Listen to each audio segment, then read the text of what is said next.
Hey guys, Khalid from Cricket Fanatics Magazine here, and again with another special episode and a special guest on the Knockdown series. We've got the Eastons coach that we're going to be interviewing, and I'm quite entertained about this. Before I even started this, we had some nice discussions off air, but that's not for you guys to hear. That's only for me to know and need to know. But let's get into this interview, and I just want to start by welcoming you to the show, Richard. Cool. Thanks, Khalid. It's good to be here. Yeah. So while we go with how we go about these on lockdown series, basically, is that we start off by the lockdown itself and what lessons we can learn from it. So just to keep the trend going, I'm going to ask you from a different perspective because generally we've been speaking to players mainly, but from a coach's point of view, what sort of things have you been doing with your players? The ones that you are going to be continuing working with? Because I come into the conclusion that basically a lot of your players are going to be moving on to franchises. Some of them are going to be moving on to franchises, etc. But with the guys that you have been working with, what sort of programs have you got in place? What is your coaching staff, and how did you guys come together and plan this coronavirus period or this lockdown period? Yeah, so it's obviously been a tricky period for everyone. So a lot of getting used to Zoom meetings and dealing with people over emails and trying to sort of upskill because especially players, are not used to that sort of platform. So from an office point of view, it's been pretty seamless in terms of having a few Teams meetings and Zoom meetings and things like that, just to and working over email, which has been all right. But from a dealing with the players, it's a hell of a lot of phone calls and WhatsApps, and then we've done a few Zoom meetings as a squad, as well as individual ones. Our sort of focus over the last couple of weeks, we're trying to just get ahead of the curve sort of thing. So we've done our PDPs and PPPs, which is a CSA regular thing that we need to do with our players. So we thought we normally do it, one of the big ones during the off season where you plan for the whole season coming up. So we thought from a coaching staff, myself, my assistant Tumelo Badibe, and my fitness trainer Zane Webster. So the three of us, we thought that we might as well get this going while we can now and just get ahead of it. That we can start discussions and start planning for when we are allowed to sort of get back into the nets or to get back into training. That we've already covered those initial talks and we have our plans in place. So our main focus has been along that. From a generally off season, the beginning of off season, we normally start on the 1st of June, and we're hoping still with maybe the going down to level 3 that we get permission to maybe do some small group trainings or. But obviously that depends on the government and the ICC and CSA. So our fitness trainer Zane has been hard at work. He's been doing all their programs. He's been working with the players and discussing with them what they've got access to, and it's nice at least we are allowed to go for some runs in the early mornings at least, so the guys can get out and do their cardio work or the running aspect of it. And obviously there are challenges from equipment in your house. Some guys have more than others. I think we've got to know that one or two of the players are actually more equipped than some of the Virgin Actives in their garages and stuff. They've got some serious equipment going on, and Instagram and social media platforms have been abuzz with all the players sort of posting their workouts and all the things that they've been doing. So the main aspect there has been from Zane, and that's generally the June program is mainly from a conditioning perspective anyway, which we take very seriously at Eastons. I think that you guys are not, I wouldn't say lucky, but it's a little bit fortunate at the fact that it's off season, man. So like the cricket skills side of things, it's not necessarily as important necessarily to get them match fit in particular. So, but with regards to that, have you guys explored any avenues with regards to cricket things? Because I mean, I know a lot of people don't have massive yards. I spoke to Aiden yesterday, and Aiden said no, one of his dreams is to build a pitch at the back or something for Neto at the back for himself. But I mean, it's not ideal. So what sort of things on a cricket level have you been working on, especially for the younger guys coming into the side? Yeah, so generally this period we don't do much, as you said. It is an off season period. So we haven't discussed much with the players in terms of what they can do cricket wise. The reason being is because this period, I've always found it's a good time for guys to get away from the game, from a skill perspective. That just gets their hunger and their, when we are allowed to get out in the nets again, whenever that might be. Then that hunger and that desire is burning, and they really want to, you want to make things happen. Sometimes if you do need a bit of a break from the game, and it's so this period we still feel is a good time for that to happen. The conditioning side will happen now in June. Look, if we feel that this level, level 3, level 2, whatever we're allowed to do, if we feel that that's going to go for longer, well, then we have to explore different options. I've been seeing some of the coaches. I mean, I think Pierre de Bruin, I follow him on Instagram, and he's been doing some live net coaching from his home in Pretoria. Him and Albie Morkel have been doing some stuff there with the guys who are allowed to sort of get in the nets there in Namibia, but they're not there. So that might be something that we have to look at, even if it means that we have to do a couple of Zoom sessions with the guys that they go to the park during the first 3 hours in the morning, if it remains the same as it is now. That we look at working on a couple of things where we can just watch on a video, or they can video themselves and send it to us. So there are ways and means, but to be honest, right now we haven't looked into it because it's not necessary just yet. Cool. And with the guys that don't have those gym equipments, can you maybe give some insight into the guys that do have a massive gym in their garage? And maybe to some of the guys, who are some of the guys, or what do you do with the guys that don't have those type of equipment in their house? Yeah, so then Zane mainly looks at their pro. So all these programs are individualized anyway. So there's certain guys that have to work on strength is a weakness of theirs, or their aerobic capacity or whatever. So every guy's program is different, and it's scheduled to their needs. Where it's a little bit challenging now is obviously we've got a couple of new guys that have joined Eastons. And we don't necessarily have the data on them. We haven't tested them in the past, so it's really just a feel in terms of what they're saying to us, what they feel they need to get better at, and then Zane designs their program accordingly.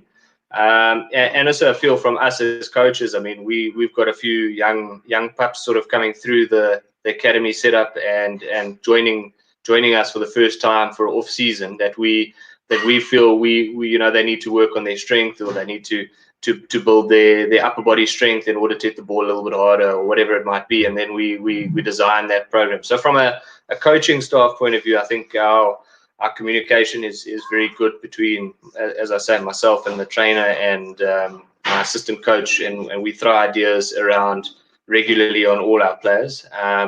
For example, Zane made them actually run a little bit of a fitness test yesterday, where they had to give their 2K time trial, all their numbers, and it's all linked up to Strava, so it's not a matter that they can cheat. Zane gets all the information from the program, and then that just helps him obviously design his programs accordingly. The guys who don't have a lot of equipment, it's mainly body weight stuff that we look at. I know Zane's been talking about that he's going to get the guys pushing their cars around the driveways and look to improvise a little bit from a weight bearing perspective to build up muscle.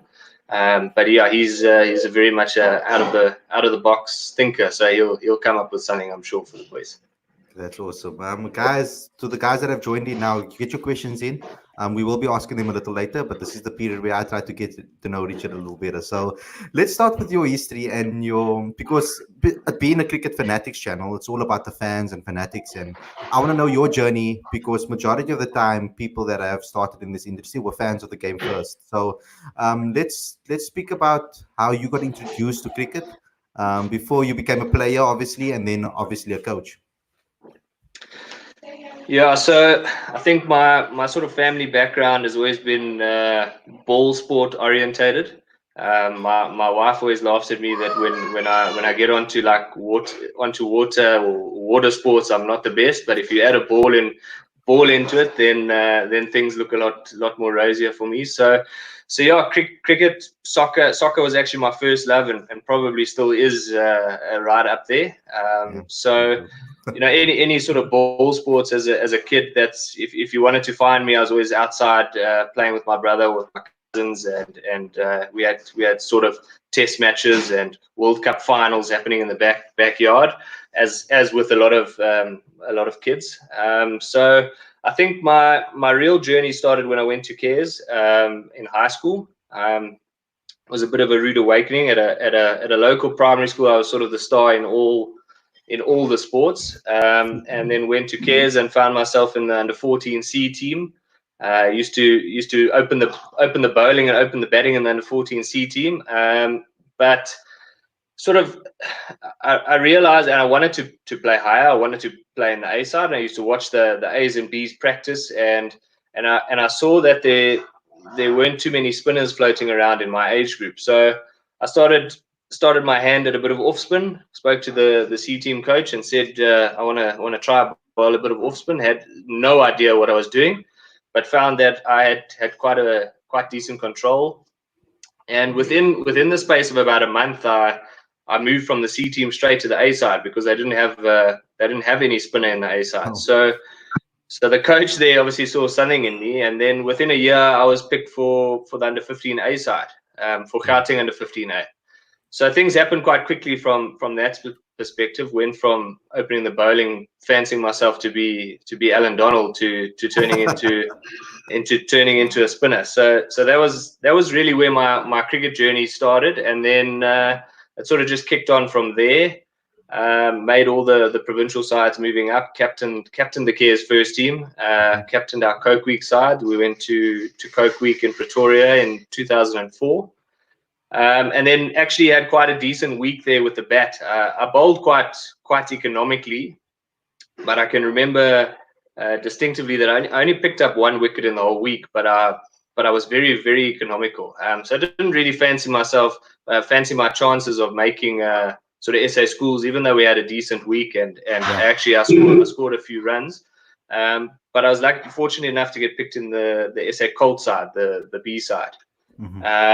And yeah, then I was because I went to school a little bit younger, I still qualified for the under 19 World Cup, and actually was selected to go to the under 19 World Cup in 2006 in Sri Lanka. I spent a year, 2005. Sorry. I said awesome. Yeah. Okay. So 2005, I spent a gap year overseas, played a bit of club cricket in Somerset in the UK. And then my coaching career sort of started also quite young. While I was playing, while I was studying, I did some private coaching at the Jimmy Cook Academy, and sort of and did that in the background, sort of part time whenever I could. Used to do some private coaching for Jimmy, initially at Wanderers in the indoor centre at the Wanderers Stadium. But then moved to Cares, where Jimmy still actually runs his academy over there. So even throughout my playing days, I always had the sort of coach's perspective, and did a bit of private coaching in the background, and always thought that could be a route that I wanted to go at some stage. But also completed my studies and did my biokinetics degree, which I do use now. I've got a private practice in biokinetics as well. So yeah, that was really my journey. And obviously I played for Gauteng from when I made my debut when I was about 19. So played about 7 or 8 years of first class cricket for mainly for Gauteng. I played a handful of games for the Lions. I was sort of in and out of the Lions team. And yeah, I called it a day, or retired from cricket fairly young. I was 27 at the time, and I just I set myself a couple of goals that I wanted to reach by that age in terms of cricket. And despite sort of being a regular in the the strikers team. I'd captained them the previous couple of years, and we had done really well. I didn't see myself necessarily playing a hell of a lot for the Lions in the coming future. I was competing against two really good spinners who our numbers were very similar, and they seemed to get backed ahead of me, which is fine. They were good players, and both ended up representing South Africa. So can't say that the coaches got it wrong there. So called it a day fairly young. A lot of sort of question marks around that. Why did I pull the plug at 27? I was always told as a youngster that at 27 as a spinner, that's when you're going to be at your best, and they were probably right. That was when I was at my best. But I saw a different calling. There was an opportunity to take up the coaching job at UJ, where I did my studies and played a lot of successful years. So I took up that opportunity. And then I also opened up my biokinetics practice around the sort of same time. So I didn't see myself being pulled in too many different directions from a playing and trying to start up a new business. So I went more the coaching route and keeping the private practice. So you mentioned that you were part of the 2006 World Cup squad. Is that correct? So you would have been with there was a lot of talented players in that era. Yes. If you think of all countries, if I can look at the list over here, I know that in South Africa it would have been Dean Algo, Wayne Cornell, those guys. What was it like to be with those type of players in that era? I mean, and especially in other teams, because like for example with Sri Lanka, you can look at guys that are captaining Sri Lanka or captain Sri Lanka, like Angelo Matthews, etc. So Angelo Matthews, yeah. So give me some what that experience was like for you, because I mean playing on the international level at even East under 19, to see those guys and see them prosper, etc. and become who they are today. But what was it like to play against those players back then? Guys like Aaron Finch as well in Australia, etc. Yeah, it was an amazing experience. We were drawn in quite a tough group. Our first game was against Australia, which now we look back at it. At the time, you don't necessarily know who David Warner is or Aaron Finch or those type of guys. You just see them as your you're competing against these guys. We knew Moses Henriques had been to the previous World Cup. He captained them that time, so we knew that they were obviously going to be a tough game. And we had Australia and West Indies in our group, so it was a tough sort of group to try and get through. And yeah, we didn't get through. We lost to Australia in the first game quite heavily. I think if I look back at it, it was a hell of an experience, and Sri Lanka's a fantastic country to tour. And I look back at it with fond memories. With our teammates as well, we had a really talented side. I think out of our group, six or seven have gone on to play international cricket. We had Craig Kisvetter, who literally went from the plane there, went to England and started his career in England. Dean Algo, Richard Levy, Wayne Cornell. We had a really nice side. My only, I don't want to say regret, but if I look back at it, it was the first under 19 side that Ray Jennings took when he took over as the coach. And from a preparation point of view, we were very underprepared going to the World Cup. Our preparation basically as a side was a 3-day camp in Durban, where it rained for 2 days. So we did a hell of a lot of indoor practice and running. I remember Jet had us doing a yo-yo test in our full tracksuits to try and climatize us for Sri Lanka, which was interesting for 18, 19-year-olds. Wow. And then we met up in Pretoria at the HBC 2 days before we left. So we had 2 warm-up games in Sri Lanka before we played. So our prep was very limited. And if I look at, I think and I've spoken to Ray about this, it was sort of a big eye opener for him as to how he needed to prepare the teams moving forward. And if you see then 2 years later, not to say that the 2008 World Cup side was any less talented than we were, they made it to the final. They lost to Virat Kohli's India in the final 2008. But their preparation, they must have had 3 or 4 different series that they played. They met up 5, 6, 7 times in the 2 years leading up to that World Cup. So I just wish that our group had a 2-year build up as well. I think I know that we would have performed a hell of a lot better than we did, because we had a really talented group of players. Yeah, of course. With regards to Kez, when did you first make the first team? Did you say? Well, what grade were you in? I made it in grade 10. Grade 10. So I played, yeah. So you would have played against when you had your obviously we know about all the rival schools. Kes is a massive cricketing school. There's other ones in Pretoria region like Affis, for example, and we know what I'm going to bring up over here. So you must have faced them. That amazing duo that we all talk about. That Faf and AB. What was it like to play against the likes of those guys in that era, and then to go? Then you step back when you're out of school and you're like, wow, look what they've gone on to do. Yeah, 100%. At the time, you don't realize what an event it was, or how important it was in the bigger scheme of things. So it's an interesting thing. I actually got the scorecard from that game, and I posted on social media probably a couple of years ago. But out of that game, there were five players that played international cricket and 10 players between both sides that ended up playing franchise cricket. So it was a hell of a experience, and the funny thing is that AB and Faf didn't get too many in the game. I think AB was nicked off for one, and Faf got maybe a handful.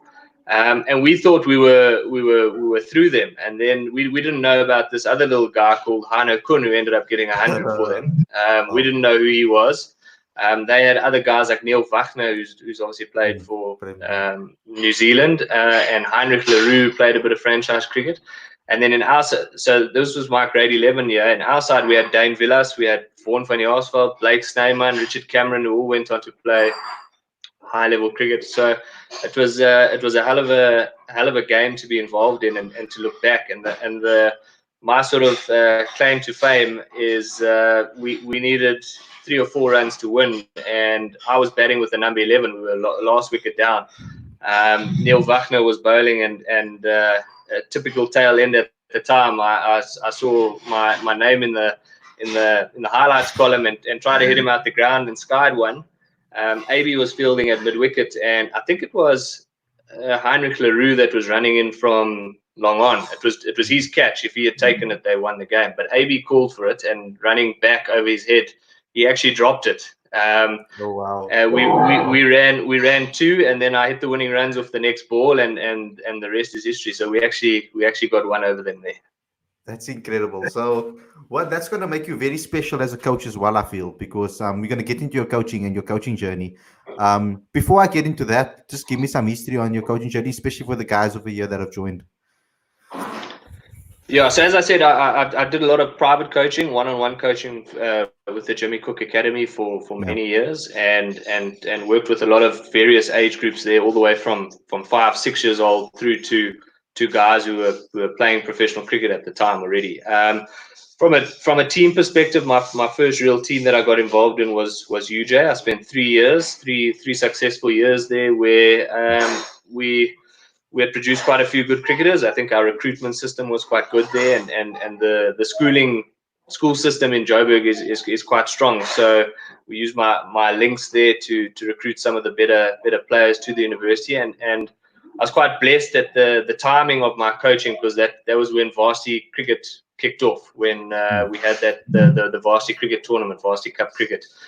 So it was a good platform to try and recruit new players, and to help develop them and give them the platform to play on TV and express their skills. So yeah, from a UJ perspective, we had developed quite a nice side, and very proud that some of the players that I worked with there and spent sort of 2-3 years building a group of players have kicked on to play franchise cricket. In the coming 3 years, guys like Keith Dudgeon, Grant Rulofson, who I think has been on your show, Ryan Rickleton, who's made some good strides the last couple of years with the Lions. They're really good players, and we always saw massive potential in them. And then other guys as well. We a good group of players who made who probably in a different era or in another, if they got a little bit lucky, they could have played higher cricket as well.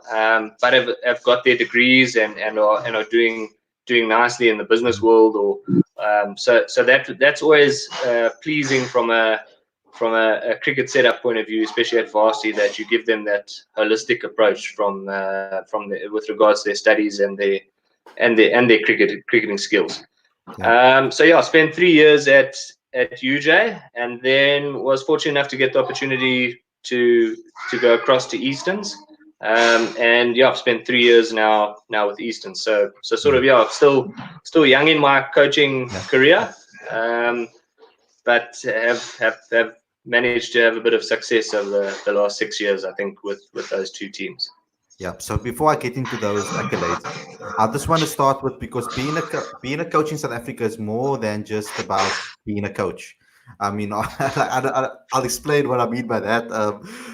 It's also about setting up the generation in cricket in South Africa for the future, and I feel that coaches at this level, coaches at varsity cup level, because I'm all about finding the next generation of stars, the next ABs, the next Fafs, the next KGs, etc., the next Vernon Philanders and Sean Pollocks, etc. And a lot of people are always searching for the next Jacques Kallis, and that's been every single team's dream. But when you spoke about being at UJ, and I want to talk about the importance of varsity club or varsity cricket, the importance of that to South African cricket, and why people need to actually support that more, fans as well, etc. And also, you spoke there about having a good recruiting system. Can you maybe give me some more insight into what that exactly means, and what you need to have a successful recruiting system? Yeah. So first question on varsity cricket, I think that is a massive part of the cricket pipeline, and something that CSA has invested a little bit of money in over the last few years, and lucky enough with that whole varsity cricket system, that they've managed to get a few good sponsors in, and I think that tournament is a fantastic tournament. It's a tough tournament where if you go to the final, you're playing 9 games in 6 days. So it's a really it's a grueling competition where and level is extremely high.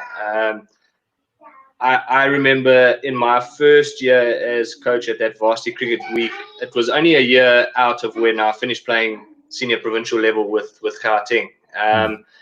And I remember saying to my players, in my opinion, that I felt the standard, especially amongst probably the top 4 or 5 universities, there's 8 teams there, but the top 4 or 5, that standard of cricket, in my opinion, was even stronger than provincial cricket. Wow. So the fact that those guys were performing there, it was really giving them a good platform to express their skills and to make strides in the rest of their careers. And I think the sort of proof is in the pudding. That first Varsity Cup, Tux won it. There's 2 guys that are playing for South Africa, Lungi and Giri, Aiden Markram have both kicked on to play for South Africa within 2-3 years of that platform. If I look at my side at UJ, there's probably 6 or 7 guys that have gone on to play franchise cricket. Delano Putgitters, as I mentioned, Ryan Rickleton's, Grant Rulofson's, Keith Dudgeon.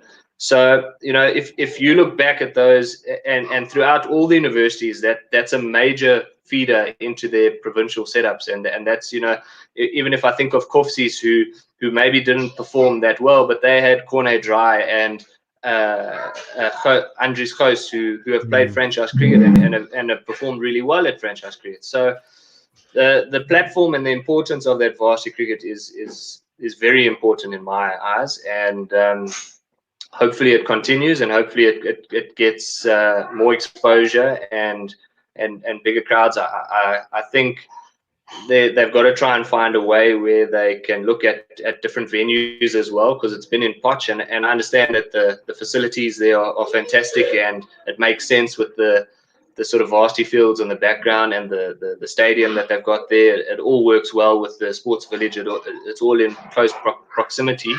But if they can broaden that out and open that up to a few other universities and allow players just to play in different conditions, that it's not only up in the Highveld. I think that's been something with club champs as well.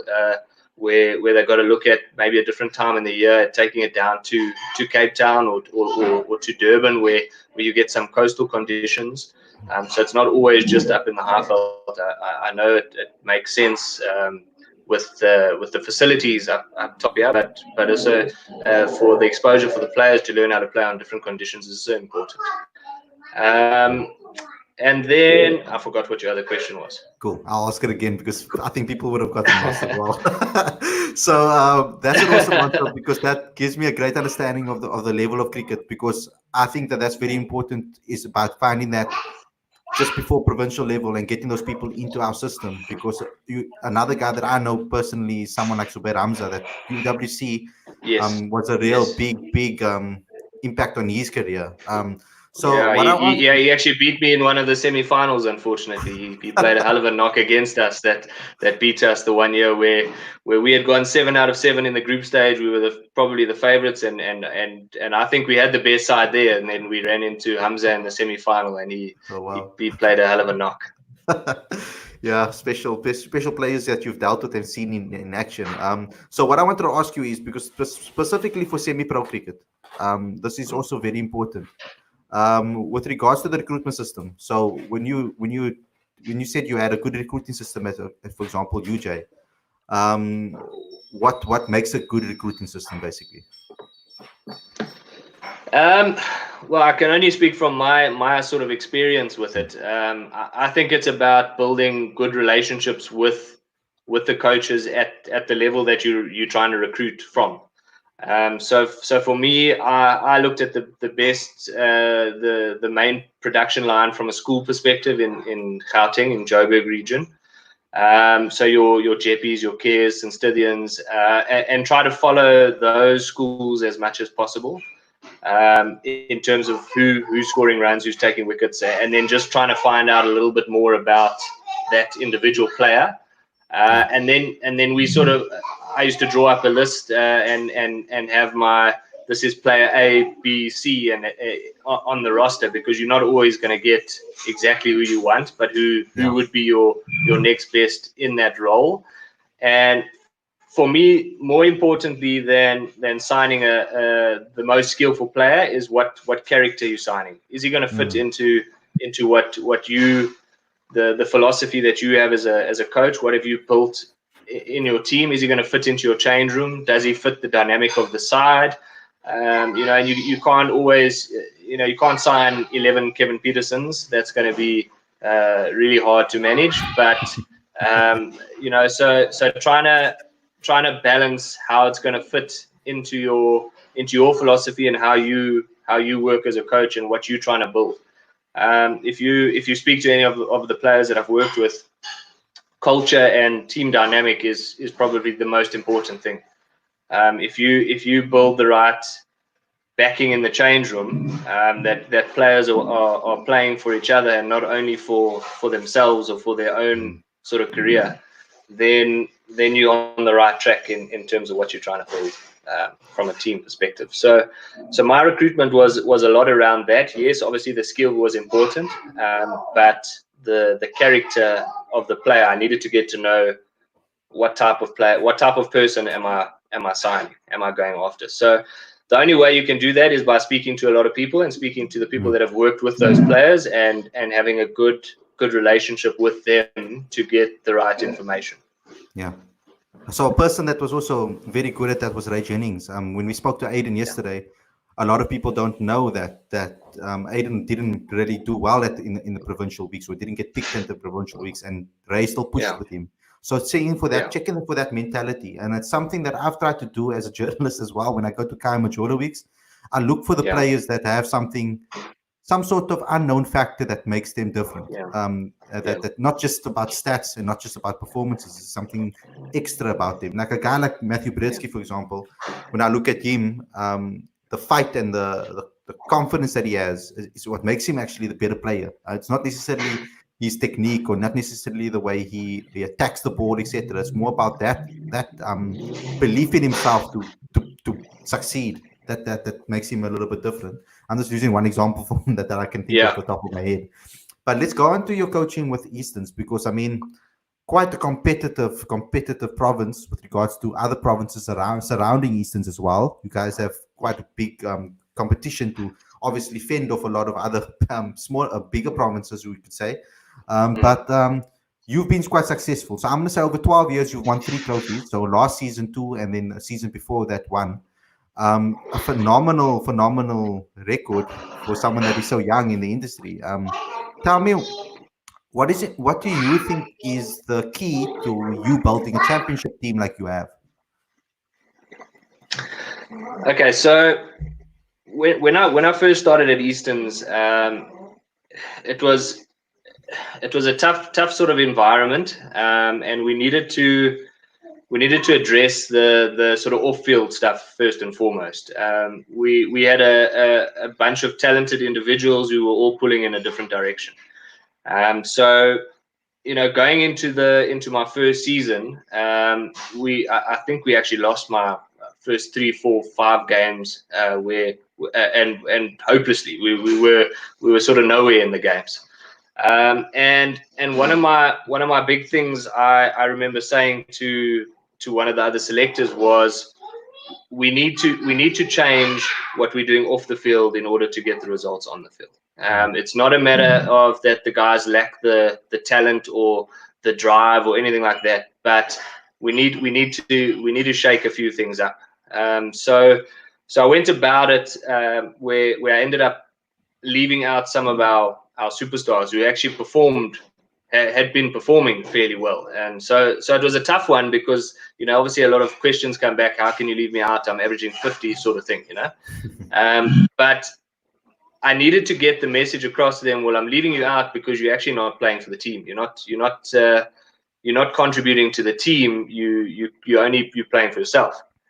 So we left out a few senior players and we ruffled a few feathers that way. And we looked at, well, this is the direction we want to go as a team. Either you need to be on board or you're going to get left behind. And I can honestly say that one or two players did get left behind and they had to find themselves new homes. But the guys who did jump on ship have obviously been some of our better performers and have been integral in the driving of the culture, the off-field culture that we try to instill. So we saw it that in my first year we ended up mid-table. We didn't, Eastons hadn't really produced a player barring Grant Thompson for the Titans for forever, since Mangaliso Mosehle or Tumelo Bodibe back in the day. It had been quite a while since that player production had happened. So we turned it around and said, well, you're averaging 50, some of the players, but you're still not getting a look in at the Titans. Why do you think that is? Well, it's because Eastons they're not performing. They're not challenging for trophies. Where if we look at our neighbours, Northerns were continuously or constantly up there challenging for trophies or in the top sort of 2 or 3. So you pick, if it comes to a tight decision, a coach is always going to pick a winner over a mid-table player. So we changed the whole mentality around that. Let's develop the team. Let's pour all our energy into the team, because if we start challenging for trophies, well, then chances are players are probably going to get selected and you're going to move your career forward. So we changed that whole mentality in that first season. It was tough. We from a team balance dynamic point of view, we made 1 or 2 little tinkers. I can remember we needed a bit more of a strike bowler. So Ryan Cartwright, who's now been contracted with the Titans, he was one of our players we pulled in to try and fulfill that role. So we ended up actually dropping a batsman for him to try and just change our balance a little bit and put a bit more pressure then on the rest of the batters to step up and come to the party. So that was very rewarding in that it worked out and we managed to pull it through. I think even in my first year we could see towards the end of the season, I think we won our last 5 one-day games in a row after losing the first 5. We lost the first 5 and then won the next 5. So you could slowly see that there was a little bit of a change of belief, a change of, well, actually things are starting to work, and we can see, there was a bit more of a buy-in from the team and from the senior players who had been left out for a game or two to try and just wake them up.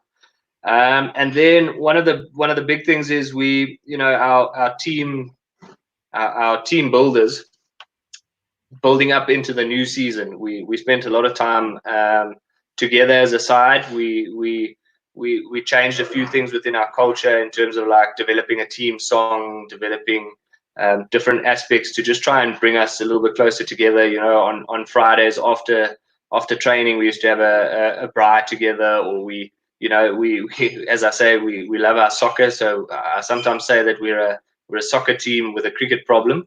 We play a hell of a lot of soccer, so we used to have Friday afternoon soccer games, and we just built our culture around that. And then we got lucky, and we put a few good results together, and we managed to win that one day cup against the odds. Against I still say we played against the Titans in the final there against the Gordons. The team that they put out, but yeah, I believed that the stronger team culture was what's going to pull us through. And I remember going to bed that night. We stayed in a hotel just next to Supersport Park where the whole squad was together. And I remember going to bed that night very content, knowing that we had ticked all the boxes, we had covered every angle, that if it gets close, all we want is to get close. If it gets close, we'll pull ourselves through, because we know how to win those close ones. And it did get close. We were 8 wickets down in the end, and yeah, our number 9 and 10 pulled us through. So it was very, very rewarding. Awesome. So, okay, this ties in perfectly with the comments that have been coming in. So I'm going to start with a string of questions from Sadiq. You can have a read as well if you can see it on your screen. But the word on Malcolm Mufal, what you're looking at from someone who has overseas experience now in New Zealand?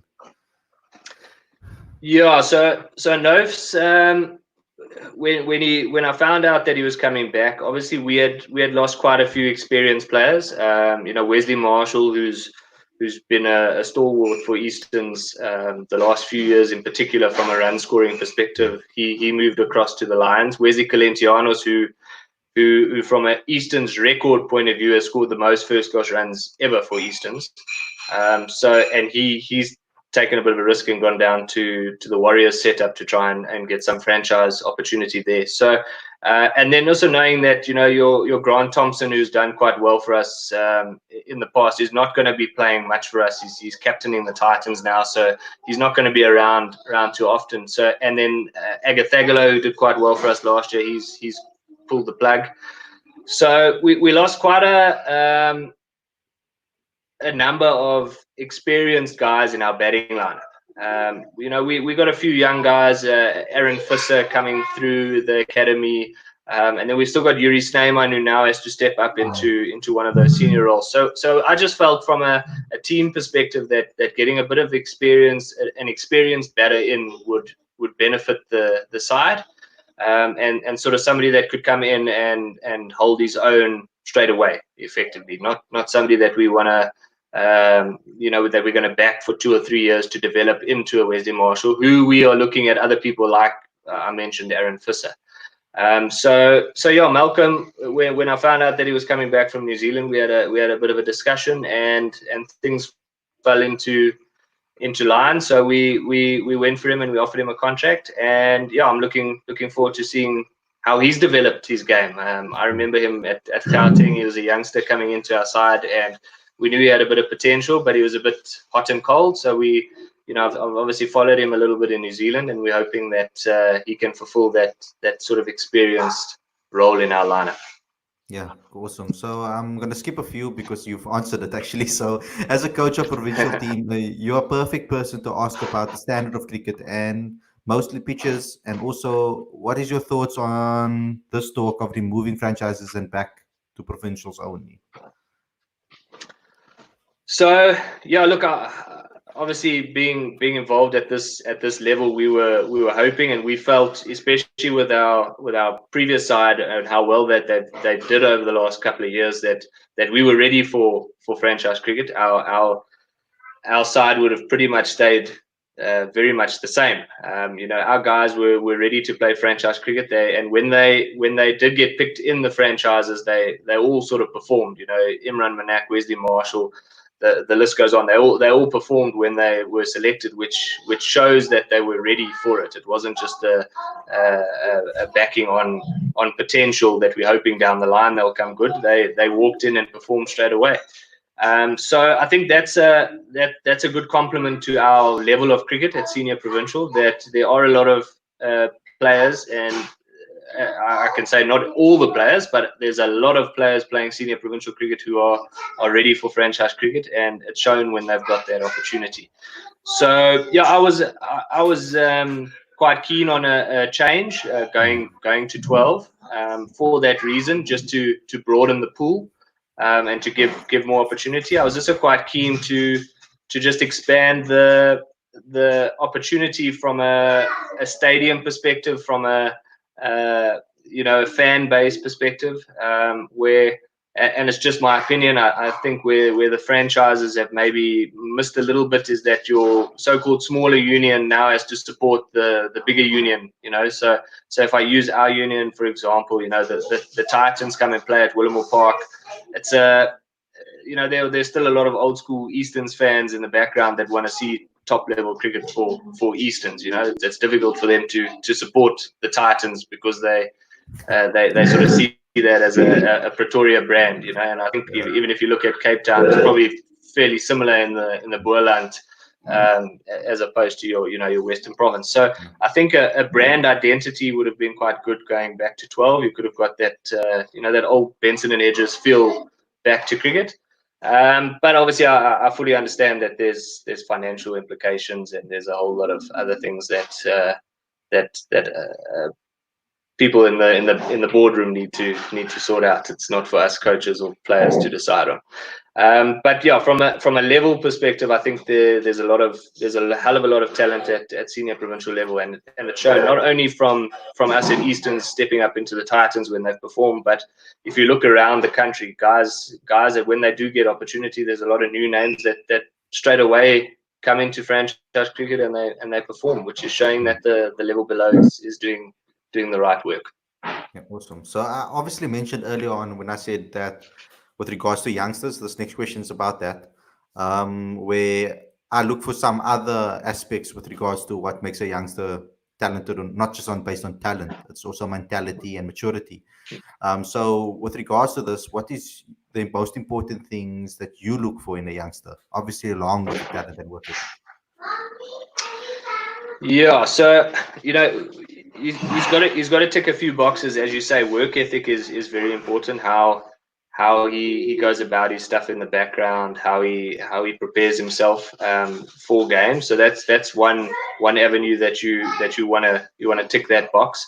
And then sometimes as a coach you just get a feeling about a player that you're willing to give maybe a few more opportunities to, because you've seen something in that guy. And I think if you speak to a lot of coaches, they have that one or two players that they've just got a feeling about, and there's something that they're their type of cricketers. So we've got a brand of cricket that we like to play, and we like to see players who fit into those roles and develop their games according to those roles in order to perform.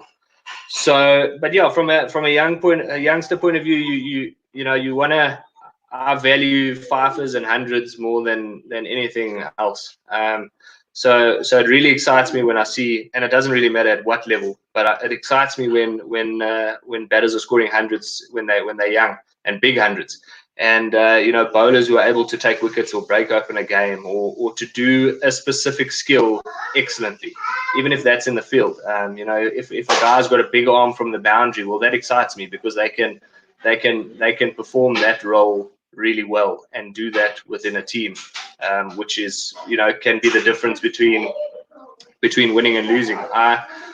I think back to our T20 campaign, and towards the end, most people won't even know this, unless they've watched it on TV. But towards the end, Wesley Marshall ran, I think it was Frylink, out in the final from the boundary with a throw that went almost. It was almost a direct hit. Sizwe hardly had anything to do with regards to taking the ball and taking the bails off, and that was something that we identified for Wesley for about 12 months. We worked on that. We worked on him being the best long on fielder.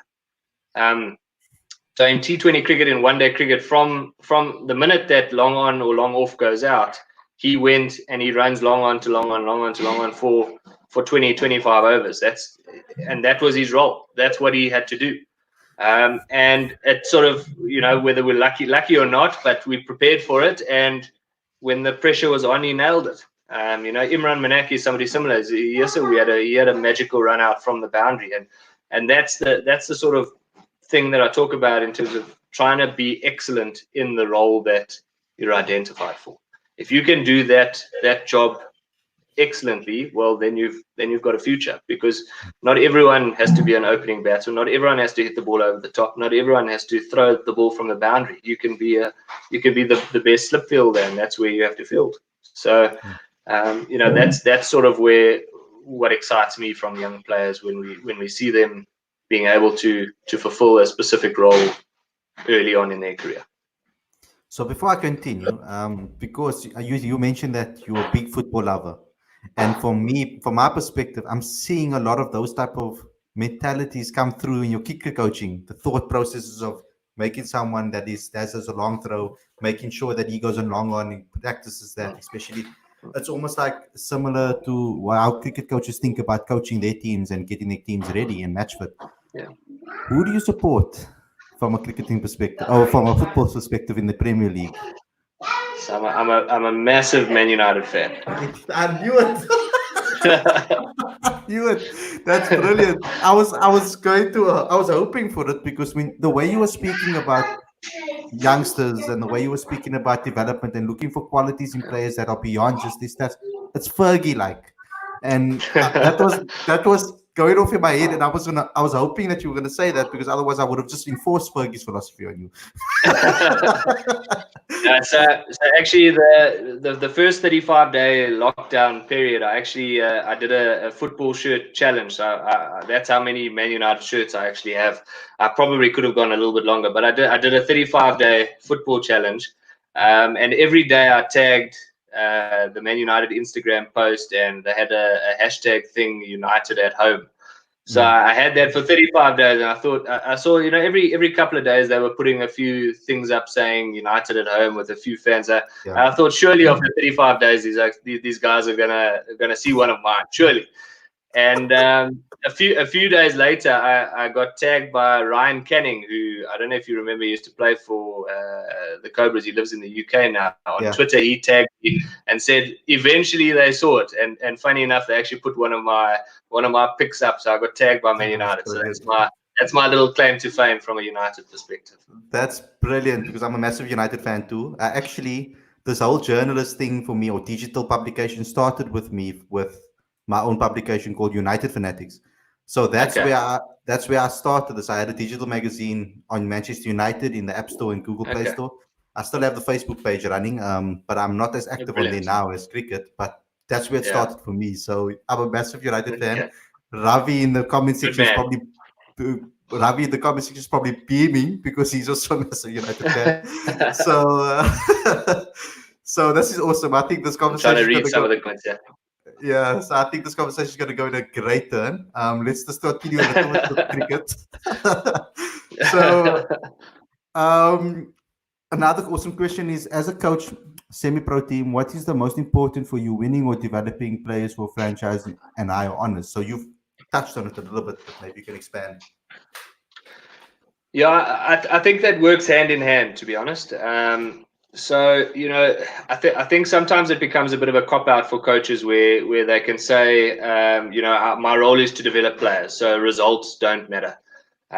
Because and vice versa, I'm just here about results, so they have an older side. but because, as I said earlier, if it's worked hand in hand. When we weren't performing, when results weren't good for Eastons, well, nobody was getting selected for the Titans. And if you look over the last 2 years since Eastons started winning, we've probably been the main production line for the Titans. There've been more players coming from Eastons than from Northerns, or so that for me is that it works hand in hand, because if you're winning, that means that you are producing players. Players are performing their roles. They are doing what they're supposed to do, to get the team over the line, which means that they are most likely going to get selected or going to get looked at higher honors. So it works hand in hand, and I think, as I said, I think sometimes it becomes a bit of a cop out for coaches to say, "Oh, my job is just to develop players. I'm just here to," I think it works hand in hand. Awesome. And okay, so let's go through them a lot quicker. I don't know what your schedule's like today. I know, No, but I'm fine. I'm fine. okay, cool. So, who are the top coaches that you look up to and you follow? Okay, so I think from a mentor perspective, Jimmy Cook has played a big role in my career, not only as a cricketer or as a coach, but also as a person. I think he's sort of very level-headed and works more on the person as well. So he's played a big role. From a team perspective, Grant Morgan, Gerard Murray, those were the two probably most influential coaches that coached me as a player. Morgs, who was obviously at the Dolphins for a while, he, from a passion perspective and from a love and care factor for the team, there's nobody that's better than him. Gerard Murray, we had 2 really successful years at the Strikers, him as coach, and I worked very closely with him because I captained the side during his tenure. From a technical and tactical point of view, he was superb. Out of the box thinking with regards to warm-ups, with regards to other development and to man management, he was absolutely world class. And from I think all the coaches that I've worked with, there's probably a little bit of all of them in my coaching style. I think there's things that I do that relate back to Ray Jennings, the years that I worked with him. From an administration point of view, Dave Nosworthy at the Lions, he was second to none. So planning and admin side of things, I learned a hell of a lot from him. So those are the coaches that influenced my career and then how my sort of my coaching philosophy has come about. And as I say, it's probably a little bit from all of them into the way that the development of my own philosophy. And then, as you pointed out, from an external point of view, I'm a big reader of autobiographies and following mainly football. I don't know how much in the background. You can actually see a few of my books on the bookshelf in the background. That's mainly football stuff. So your Alex Ferguson's.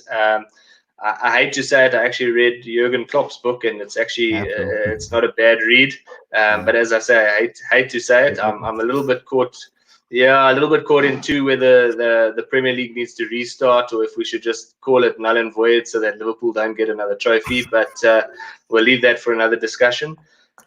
So I try and successful guys, any successful coach in any sporting field. If you try and learn what they were successful at, how did they go about their man management style? How did they build their team? What were their recruitment sort of plans, or from an academy perspective, how did they bring players through, or and what did they look for in players? So yeah, I try and read and try and watch as much footage on that type of subject as possible. Cool. From an Eastons perspective, do you foresee Eastons presenting a franchise team in the MSL at any point? I'd hope. I'd like to think so. I think if you look at, obviously we are the T20 champions. So from a playing perspective, I don't think there'll be any issues from that side of things. But obviously there are a few other aspects that come into play in getting that. So yeah, as I say, I think the area of Eastons and the general sort of Ekurhuleni area is very hungry for top level cricket. And I think if we do get an opportunity in an MSL or as an expanded franchise or whatever it might be, I'm pretty confident that we'd be able to put on a good show both on and off the field. So our new CEO Mposi Opa, who's been there about 6 months, he's got some good plans or good ideas that he wants to try and implement, and hopefully he gets the platform to do that. And obviously Hilton Nokia, who was the CEO for a short period before that, he obviously put in a lot of work in the background as well to sort of get the on-field stuff right, which is sort of helped me from a coaching perspective, getting things right on the field. Cool. Awesome. So last cricket question before I get into the fun part of this as well. With regards to your opinion, it's a general cricket question. So it's about Faf and who do you think should succeed him as Test captain? Yeah, it's a tough one. Obviously, I don't know the exact dynamic within the side or what the plan is moving forward from a Test selection point of view. I think there's a few good candidates. Aiden Markram is probably, in my opinion, probably the right age, the right mentality to try and maybe take the team in a new direction. Post Faf, and try and build up something sustainable for a longer period of time. If you're looking maybe at a more short term because of the Test Championship and you want to get results up quicker, then maybe somebody like Dean Elgar might be a good one, because he's obviously got the experience and he's done it once or twice before as a stand-in skipper. And I know that his relationship with the coaching staff is quite good. So that might be a good one for a shorter period. I've read a couple of articles that Keshav Maharaj, who's been quite successful at the Dolphins, he's quite keen on looking at it as well. I don't think necessarily it'll be a bad one. As a spinner, it will be a refreshing to see a spinner captain and a different sort of angle of approach that spinners bring to the game. So, look, there's a few candidates. If I have to nail one down, as I say, I'd probably go Aiden Markram for the longevity, and I think he's the right age. He's got the history. He's the only captain that's ever won a World Cup for us, so maybe that's a good omen. And I think spending a little bit of time with him in the Titans environment, I think he's definitely got a good head on his shoulders. I know he was on your show yesterday, but he's got a good head on his shoulders, and I think he's still got a hell of a lot to offer South African cricket. Awesome. Okay, so thanks a lot, Richard. But I just want to ask you one more question from my side and on me and Ravi's part. Okay, so this is a United debate that was happening in the studio with Gary Neville and Roy Keane and loads of them. I don't know if you saw it on Sky Sports. There was a whole debate about which team was greater. They spoke about the 2008 era, and that's obviously an era that I grew up in. Whereas the 1999, I've seen a lot of the matches afterwards. I mean, I was in Holland at the time when they were in the 99 season, so I was supporting a lot of Dutch cricket. So, which team was a greater team for you from that perspective? Sure. It's a really, really tough question. We've had a hell of a lot of these debates within our side. So Calentianos, Wesley Calentianos, is a big Liverpool fan. So is Grant Thompson. So is Imran Manak, unfortunately for them. We've had a hell of a lot of these debates. Kofi Apia Adu is an Arsenal fan, and the Ronaldo Messi debate always comes up. And some of the guys who are not big fans of football, like Yuri Snyman, he walks away. He can't stand the conversation. But yeah, look, this question that you're posing is a tough one. The treble winning side, it was very different than 99 to 2008, because that treble winning side, the same 11 played every single game basically for that whole season. I mean, that midfield of Beckham, Scholes, Keane and Giggs, that's probably the best midfield ever. Yeah. So and York and all four strikers up front. If you take Solskjaer, Sheringham, York, and Cole, they were phenomenal. But the two, why I'm probably going to say the 2008 side is because I think the Ronaldo, Tevez, Rooney up front, that trio. I know the Liverpool fans will talk about Mane, Salah, and Firmino and whatever, but those three up front were electric. They were phenomenal. So yeah, and then the Ferdinand, Vidic at the back, they were solid as well. So and we obviously still had Scholes and Giggs around in 2008. Yeah. So I'm probably going to go for the 2008 one, but only just 51% to 49. So one more question about United is who was your ultimate all-time player? Okay, let me ask you twofold question. First of all, who was the player that got you into the side or got you supporting United? Who was your favorite player when you were growing up? And then who became your favorite player of all time? Yeah, so the guy who got me really loving United or wanting to support United was Cantona. So when I was 5, 6, 7 years old, or whatever it was, I remember him scoring in the FA Cup final against Liverpool. And then I started looking back at a few other videos of him, and when he picked his collar up, when he did that chip and all that kind of stuff. So he's sort of the enigma around him, and the whole sort of vibe that he brought was appealing to me. And then I started getting more involved in watching the rest of the players, and that's where my sort of love for United started. From an all-time player perspective, I'd probably, from a longevity point of view, it would be Giggs. He was always one of my favorites. I really enjoyed Rooney, and that was like one of the times that I really watched a lot, and actually went to Old Trafford and watched a few games. Rooney was really the main guy then. So yeah, look, there's when you support for as long and as many great United players that they've been, it's tough to pick one.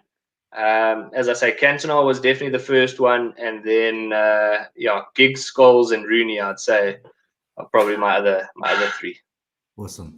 Final question from me before we sign off. It's a lockdown question again, but it's not from a cricketing perspective. So we've seen some franchise coaches and like the likes of Vinnie Barnes and the likes of Ashwell Prince, and we've also seen the likes of Shukri Conrad, for example, get involved online doing cooking challenges, etc., and one-hand challenges. What have you been up to in your spare time during lockdown, whether it be streaming things on Netflix or whether it be cooking or trying something new?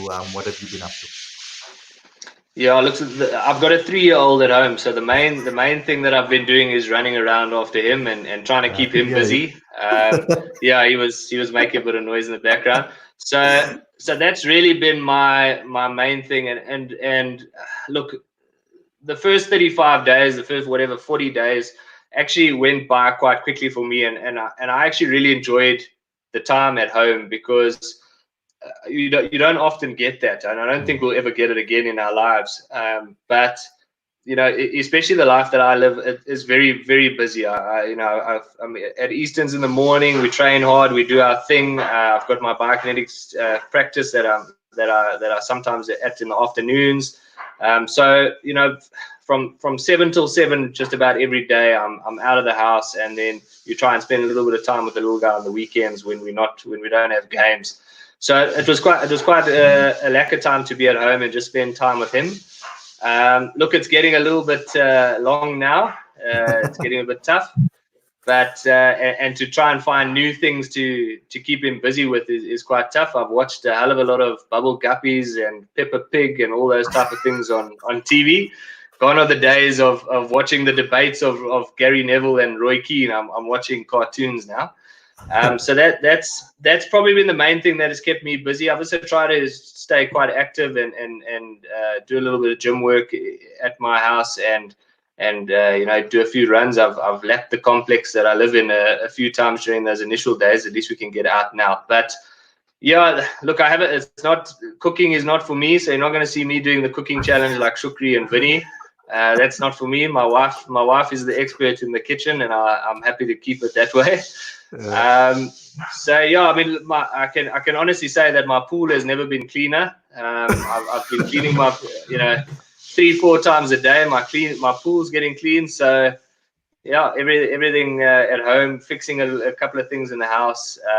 But yeah, I've been lucky the last 2-3 weeks when we've dropped down to level 4. We've been able to see a few patients in my practice again. So at least I have been out and about and just helping a few people out. Okay, that's awesome. Thanks a lot, Richard, for coming on the show. I thought this was an amazing, insightful conversation. I really got to know you better, and I would like to obviously have you again in the future on the show again to talk about more in depth, maybe about your other avenues that you're looking for. But maybe this last week, can you punt some of those things that you'd like to punt, anything that you'd like to punt, basically, and also give a message to the cricket fanatics fans out there. Yeah, so I think there's often a bit of a misconception about senior provincial cricket and the level that we play at. My sort of punt out there is guys, come and watch it. Come and actually watch the level of cricket that's happening. Guys sometimes don't even know that the cricket is actually going on. But if you follow it and you are a cricket fanatic and you watch senior provincial cricket and you try and follow the players, it'll be great to have you at the grounds and come and watch or follow it on Cricket Info at least. And because there's some serious talent in South Africa that is just waiting to be exposed. And I can only talk of the environment that I've been in the last couple of years. And we've had 8, 9, 10 players make their debut for franchises in the last 12 months, and 90% of them have gone up and performed straight away. And when I say performed, I mean they're scoring hundreds on debuts, taking fifers on debuts, getting picked in national academies, etc. It's just about getting that exposure and the right opportunity and the right backing. There's a hell of a lot of talent in South Africa, and there's been a lot of negative things written about South African cricket and things happening in the background, but on the field, the MSLs that have happened, it's a really good standard of cricket. If you speak to some of the international players that have come over here, it rivals some of the best leagues in the world. So there's a hell of a lot of good things happening within cricket in the country, and my message is that if we are fans and we do like the game, well, let's spread some positive words about it as well, because it's not all negative.